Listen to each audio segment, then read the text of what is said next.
தஞ்சாவூரில் மணல் கடத்தலை தடுக்க முயன்ற வட்டாட்சியர் மீது லாரியை ஏற்றி கொலை செய்ய முயன்ற சம்பவம் அதிர்ச்சியை ஏற்படுத்தியுள்ளது. தனது உயிரை பணயம் வைத்து 20 கிலோமீட்டர் தூரம் சேசிங் செய்து லாரியை விரட்டி பிடித்த திக் சம்பவத்தில் நடந்தது என்ன? சினிமா காட்சியை வென்றும் அளவிற்கு நடந்த சேசிங் காட்சிதான் இது.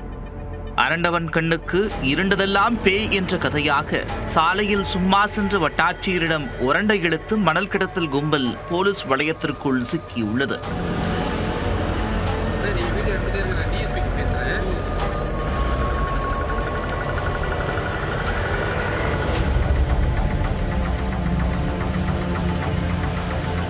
தஞ்சை மாவட்டம் பாபநாசம் தாலுகாவிற்கு உட்பட்ட ராராமுத்துரை கோட்டை கிராமத்தில் வீட்டுமனை பட்டா வழங்குவதற்காக ஸ்தல ஆய்வு நடைபெற்றுள்ளது. இதற்கான ஆய்வில் பாபநாசம் வட்டாட்சியர் செந்தில்குமார் மற்றும் வருவாய்த்துறையினர் ஈடுபட்டிருந்தனர்.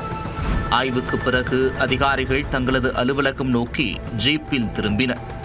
அப்போது மணல் கடத்தலில் ஈடுபட்ட கும்பல் வட்டாட்சியரின் வாகனத்தை கண்டதும் தங்களை பிடிப்பதற்காகத்தான் வருகிறார்கள் என்று கருதியுள்ளனர்.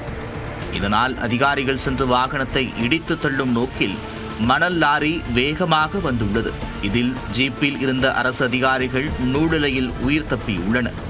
பின்னர் மணல் லாரியை அதிகாரிகள் பின்தொடர்ந்து சென்றுள்ளனர். அதே வேளையில் ஜீப்பிற்கு பின்னால் இருசக்கர வாகனத்தில் வந்த இருவர் அதிகாரிகளின் வாகனத்தை முன்னேறிச் செல்ல விடாமல் இடையூறு செய்துள்ளனர். இருந்தபோதும் அதிகாரிகள் தங்களது உயிரை பணயம் வைத்து 20 கிலோமீட்டர் தூரத்திற்கு சேசிங் செய்துள்ளனர். வேறு வழியின்றி மணல் கடத்தலில் ஈடுபட்டவர் குளிச்சப்பட்டு என்ற இடத்தில் லாரியை நிறுத்திவிட்டு தப்பி ஓடியுள்ளனர். பின்னர் மணல் லாரியை கைப்பற்றிய வட்டாட்சியர் அம்மாப்பேட்டை காவல் நிலையத்தில் ஒப்படைத்தார். இதுகுறித்து அம்மாப்பேட்டை போலீசார் வழக்கு பதிவு செய்து விசாரணை நடத்தி வருகின்றனர். மேலும் தப்பி ஓடிய மணல் கடத்தல் கும்பலை பிடிக்க தேடுதல் வேட்டையில் இறங்கியிருக்கின்றனர். மணல் கடத்தலை தடுக்க முயன்ற வட்டாட்சியரை லாரி ஏற்றி கொலை செய்ய முயன்ற சம்பவம் தஞ்சையில் அதிர்ச்சியை ஏற்படுத்தியுள்ளது. இதேபோன்று அதிகாரிகளை மிரட்டி உயிருக்கு அச்சுறுத்தல் ஏற்படுத்தும் மணல் கடத்தல் கும்பல் மீது கடும் நடவடிக்கை எடுக்க வேண்டும் என்று பொதுமக்கள் கோரிக்கை விடுத்துள்ளனர்.